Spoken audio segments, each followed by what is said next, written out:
Et puis le troisième point, c'est que pour faire arrêter ce mouvement, ils ont commencé à sortir quand même pas mal des procédés classiques pour décrédibiliser un mouvement citoyen. Alors au début, vers le 17 novembre, lorsque ça a commencé, ils parlaient donc du fait que les gilets jaunes étaient des casseurs, des violents, puis ça a été des homophobes, puis des anti-immigration, puis des fachos. Alors là, en décembre, ils ont sorti une nouvelle ficelle. Alors à chaque fois, elles sont assez grosses pour qu'on les voit bien.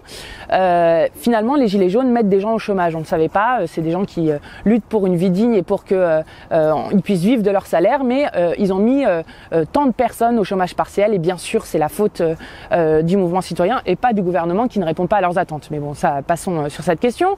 Et là, ils ont trouvé une nouvelle chose. Donc, on ne parle que des violences et on ne parle pas de l'expérience pacifique de centaines de milliers de gens qui sont en train de discuter, d'imaginer une vie meilleure pour toutes et tous.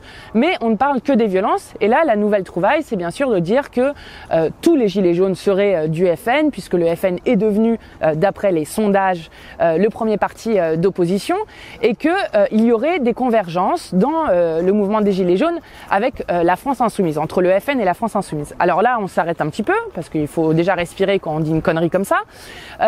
Et ensuite, on se rend compte que si on voulait trouver des convergences avec le FN, peut-être qu'il pourrait en trouver avec les Républicains, puisque Thierry Mariani vient de rejoindre le Front National. Donc je pense que c'est une convergence très claire cette fois-ci. Et puis il pourrait en trouver très facilement avec la République En Marche.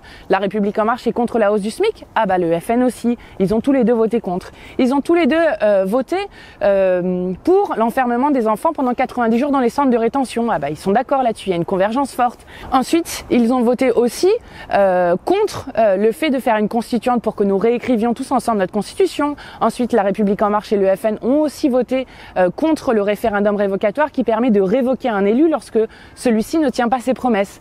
Donc on peut trouver des convergences extrêmement fortes.